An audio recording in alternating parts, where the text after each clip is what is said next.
December 4th, 2024, 6:46 in the morning. Manhattan. The surveillance footage was grainy but clear enough. A man in a hooded jacket and a gray backpack stood outside the New York Hilton Midtown. He had been waiting. His hands were steady. His movements were practiced.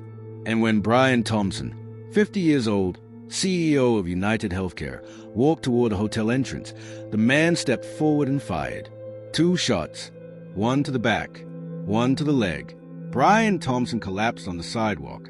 The shooter picked up the shell casings, dropped 3, and disappeared into the early morning darkness. 5 days later, in a McDonald's 300 miles away in Altoona, Pennsylvania, a 26-year-old man sat alone in a booth. An employee recognized his face from the news. She called 911. When police arrived and asked if he had been to New York recently, his hands started to shake. He couldn't answer. In his backpack, they found a ghost gun, fake IDs, and a 262-word handwritten manifesto that began, to the feds, "I'll keep this short." His name was Luigi Mangione, and this was his story, and Brian Thompson's story, and the story of how America found itself divided over a murder that some called justice and others called terrorism. Luigi Nicholas Mangione was born on May 6, 1998, in Thompson, Maryland.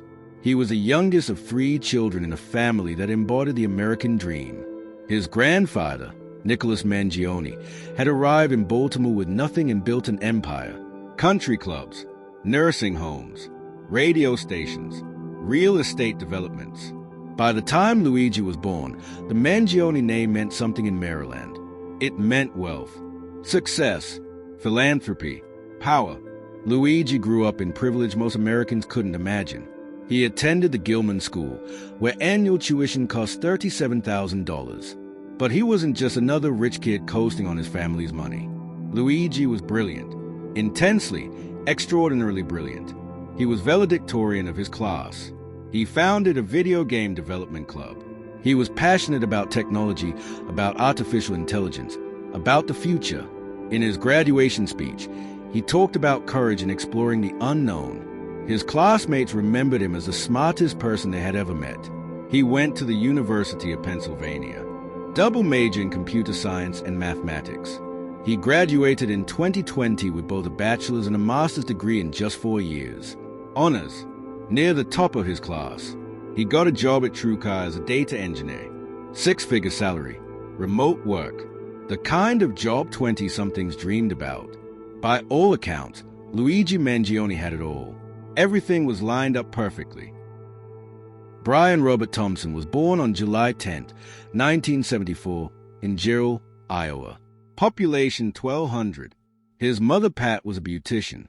His father Dennis worked at a grain elevator. They weren't wealthy. They weren't connected. They were just good, hard-working people trying to give their sons a better life. Brian grew up on a farm between Girard and Stanhope, another small town with 350 people.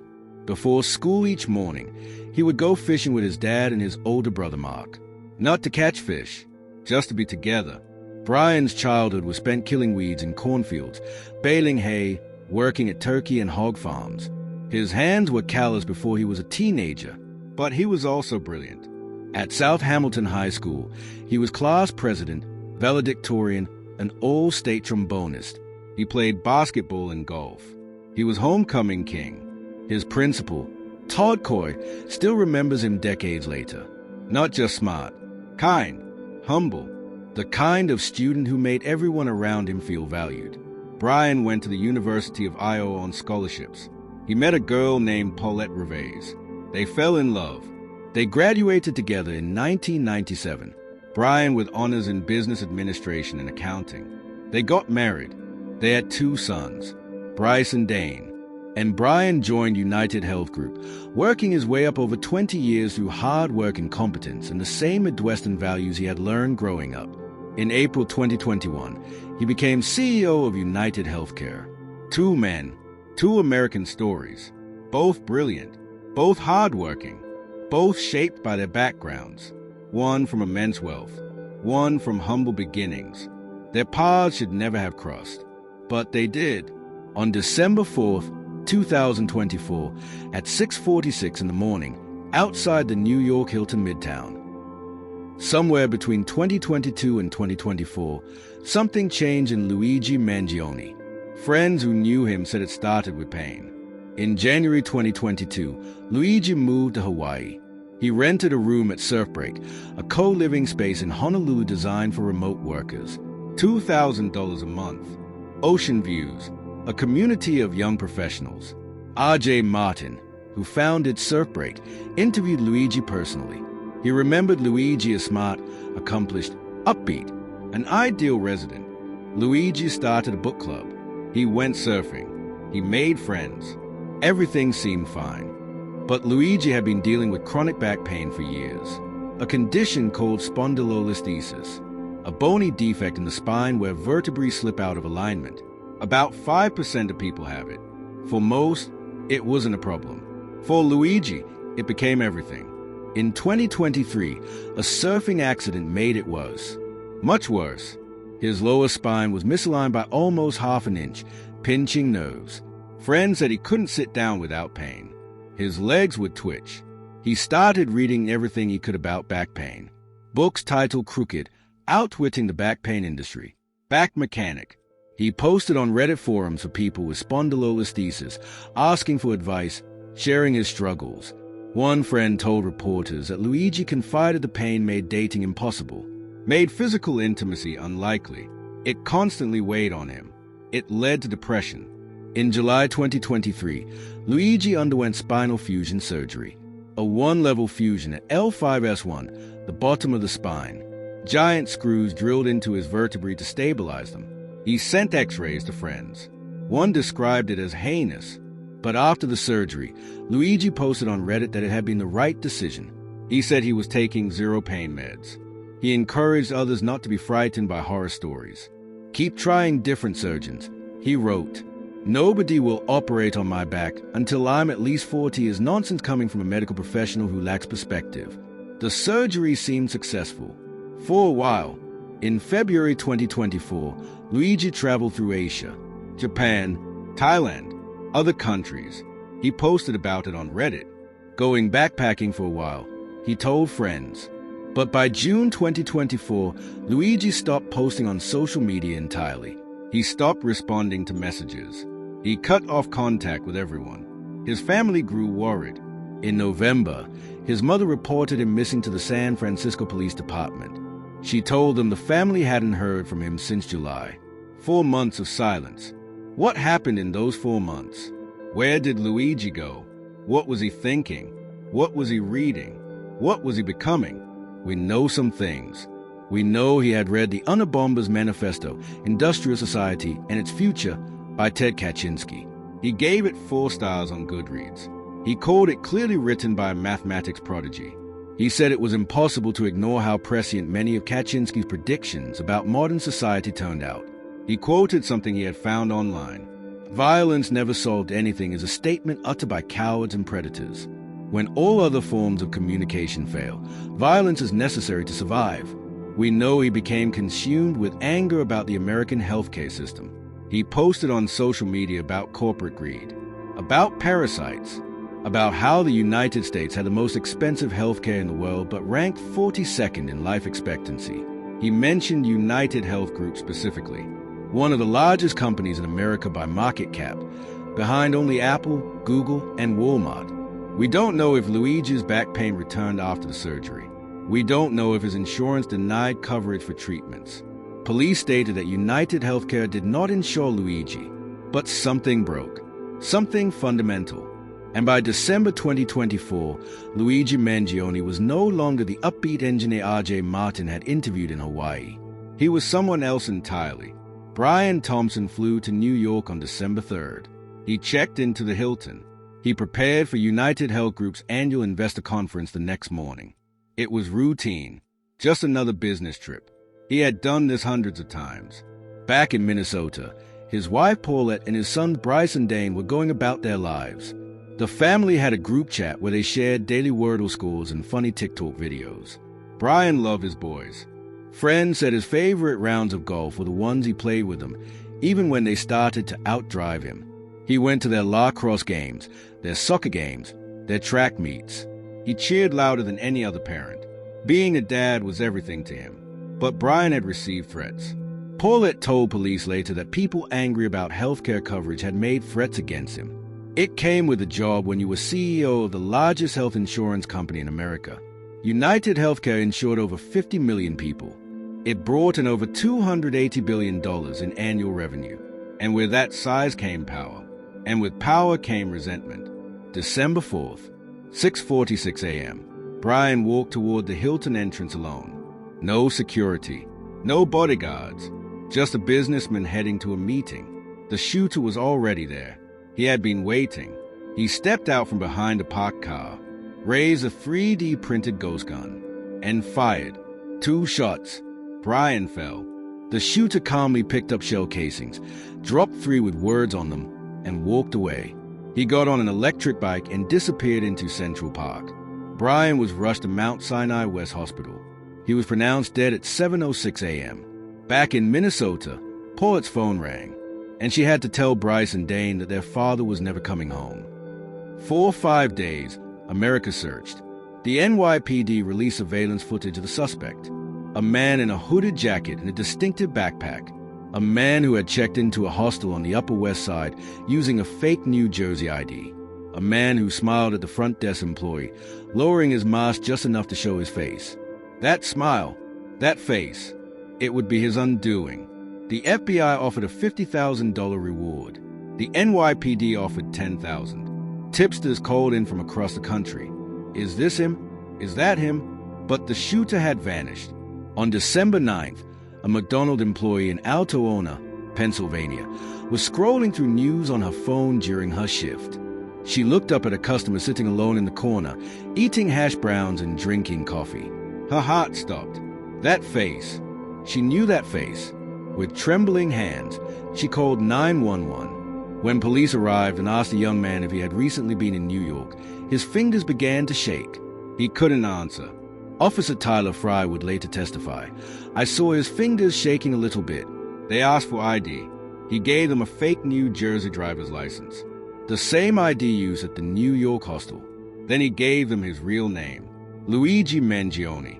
In his backpack, police found a ghost gun with a suppressor, both 3D printed, multiple rounds of ammunition, several fake IDs, and a handwritten manifesto. The manifesto was 262 words, handwritten, 3 pages. Police described it as showing ill will toward corporate America. They said it spoke to Luigi's motivation and mindset, but they didn't release it to the public. Independent journalist Ken Klippenstein eventually published the full text. Police confirmed it was authentic. This is what Luigi wrote. To the feds, I'll keep this short because I do respect what you do for our country. To save you a lengthy investigation, I state plainly that I wasn't working with anyone. This was fairly trivial, some elementary social engineering, basic CAD, a lot of patience. The spiral notebook, if present, has some straggling notes and to-do lists that illuminate the gist of it.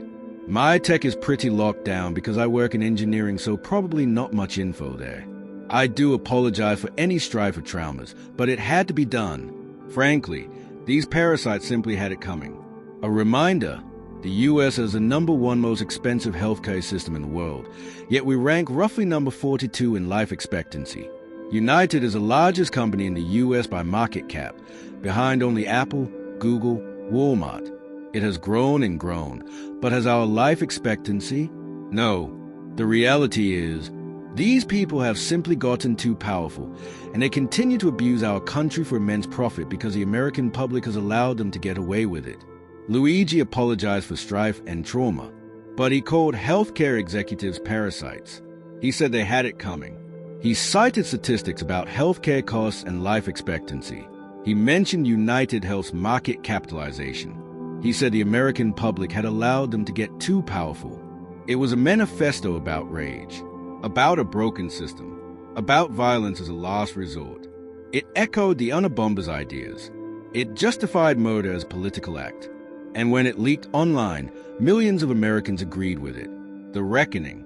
What happened next shocked the country more than the murder itself. Luigi Mangione became a folk hero. Within hours of his arrest, hashtags like Free Luigi spread across social media over 50,000 times. Street art appeared on buildings from New York to California. A billboard in Riverside County read Free Luigi in bold letters. Young people, especially, saw him differently. They didn't see a murderer. They saw a symbol, a revolutionary, someone who stood up against corporate greed and paid the price. One poll found that 41% of Americans viewed Luigi unfavorably, but 21% viewed him favorably. 1 in 5 Americans sympathized with an accused killer. Among young adults aged 18 to 29, the support was even higher. 41% viewed him favorably. Luigi's supporters held rallies outside courthouses. They sent him thousands of letters in jail. They raised over $900,000 for his legal defense fund. They created merchandise with his face on it. They called him brave. They called him a hero. They said Brian Thompson had blood on his hands, too. On social media, people shared horror stories about insurance denials, about family members who died waiting for coverage, about medical bankruptcies, about a system that profits from human suffering. To them, Luigi wasn't a terrorist. He was the logical endpoint of American healthcare. But Brian Thompson's family was devastated. His sons Bryce and Dane would never see their father again. Paulette was a widow at 51. The funeral was held at a Lutheran church in Maple Grove, Minnesota. Family and friends gathered to mourn a good man, a loving father, a husband who had built a life from nothing. And in a Brooklyn jail cell, Luigi Mangione sat with his thoughts. Federal prosecutors looked at the evidence and made a decision. They would seek the death penalty. This wasn't just murder, they said. This was terrorism, premeditated assassination designed to intimidate and coerce. Attorney General Pam Bondi called it a cold-blooded killing that shocked America. The indictment included 11 state charges and 4 federal charges. First-degree murder in furtherance of terrorism, criminal possession of a weapon, stalking, using and carrying a firearm during and in relation to a crime of violence. If convicted on federal charges, Luigi Mangione could face execution. Luigi's defense team, led by high-profile attorney Karen Friedman Agnifilo, fought back. They argued the charges were excessive, that calling this terrorism was political theater, that Luigi was being made an example because of who the victim was. A CEO, a wealthy, powerful man. They pointed out that Luigi had no prior criminal record, that he was a brilliant young man who had suffered from chronic pain and isolation and had been failed by the system. The legal battle became a referendum on American health care, on wealth inequality, on who deserves sympathy and who deserves punishment. But through it all, one fact remained. Brian Thompson was dead, and Luigi Mangione had killed him. The reversal. For over a year, the death penalty hung over Luigi like a shadow. Federal prosecutors were confident. The evidence was overwhelming. The ghost gun, the fake IDs, the surveillance footage, the manifesto. This was a slam-dunk case for capital punishment. But on January 30th, 2026, everything changed. Federal Judge Margaret Garnett issued her ruling. The death penalty charge against Luigi Mangione was dismissed. The legal reasoning was technical. The federal murder charge required that Luigi committed murder during and in relation to stalking, which prosecutors argued was a crime of violence. But Judge Garnett ruled that stalking did not qualify as a crime of violence under federal law. Without that predicate offense, the death penalty statute didn't apply. The decision was stunning. Luigi Mangione would not face execution. The death penalty was off the table. Outside the courthouse, Luigi's supporters erupted in cheers. They chanted "Free Luigi." They celebrated on social media. Inside the Metropolitan Detention Center in Brooklyn, where Luigi was being held, inmates shouted his name from their cells. But Luigi still faced life in prison without parole. He still stood accused of second-degree murder in state court. His federal trial was scheduled for October. His state trial might begin as early as July. The legal battle was far from over. But the ultimate punishment, death, was no longer a possibility. Today, 2 families are living with the consequences of December 4th, 2024. Luigi Mangione has pleaded not guilty to all charges. He maintains his innocence. His defense team argues that the evidence against him is circumstantial, that the surveillance footage is unclear, that the manifesto doesn't prove he pulled the trigger. They are preparing for trial.